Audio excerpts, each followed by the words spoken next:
Okay, so part 2 for little Miss Charlotte. So at the moment, I am now 100% Charlotte, working on the highest good of Charlotte's energy. I am 100% Charlotte.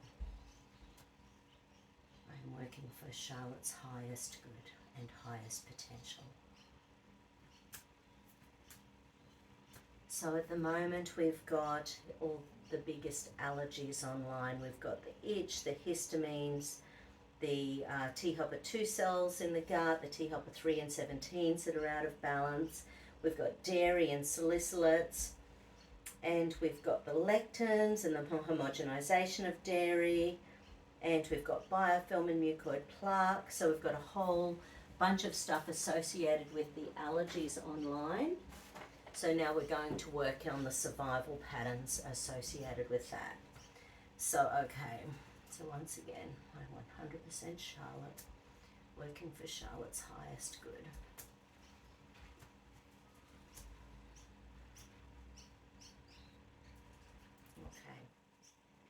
Okay. So, adrenal survival, deep survival, hidden deep survival. So it's a whole kit and caboodle. And what we're going to do is, so it's a whole lot. So this is sensory input, yeah. So all of the sensory input gets overloaded.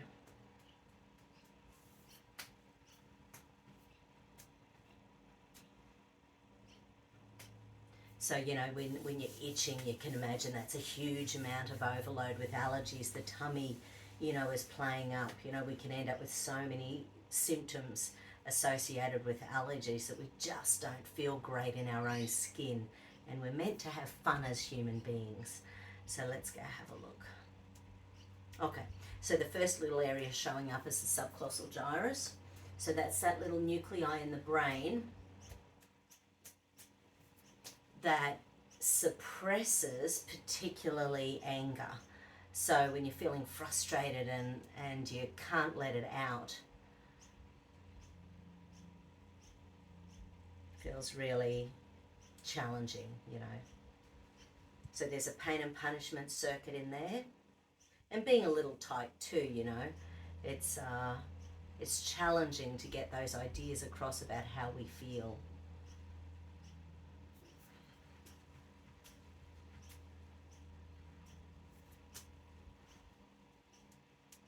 Okay, so subclossal gyrus again is showing up. So second time, which usually means that I want to go down. I'm itching just thinking about the scratching. I'm actually not itchy.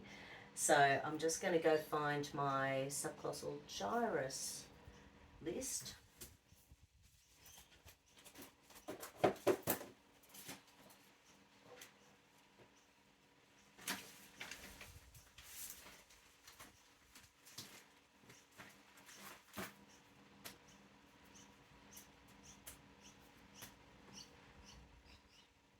Okay, so the acupuncture point showing up as stomach 1s, they're just in underneath the eyes, and it's to do with docility or submission or codependency. So when you're little and you've got health issues going on, your poor little body is 100% dependent on other people to feel better. So it's like her little nervous system has tried to suppress itself over and over again so that she doesn't create trauma and challenges around her. Little darling. Yeah, and there's another circuit which is heartbreaking. It's when it's like her nervous system has tried to be tamed. So it can end up being down the track as feeling like that spirit is broken, because what can you do when you're itchy all the time? What can you do when you've got these issues, you know, that can feel so huge inside our little bodies when we're only little. Okay, so subclossal gyrus.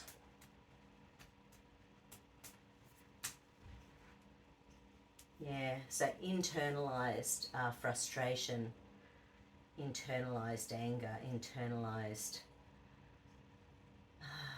rage, you know, at that core.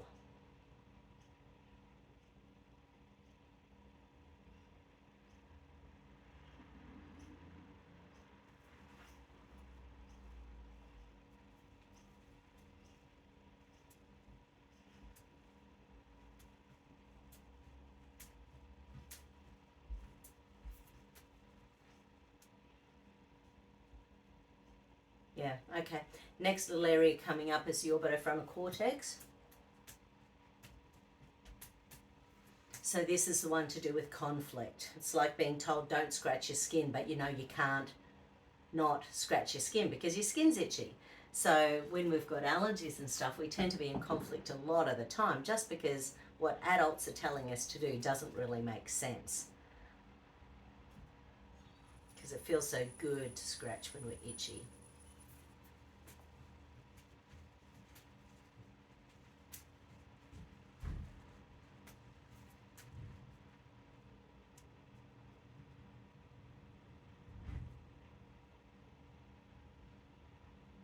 Okay, so there's a reticular activating circuit. Yeah, so that's messing with the serotonin levels. And serotonin is calming and nurturing. And it's just creating vigilance. So the little nervous system's constantly on the lookout for the next thing to go wrong. Even in that little body.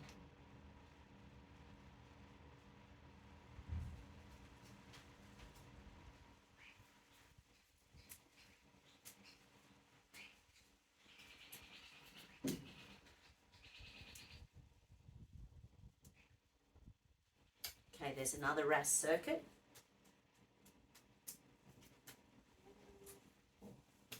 Hold on one sec. Back in a jiffy.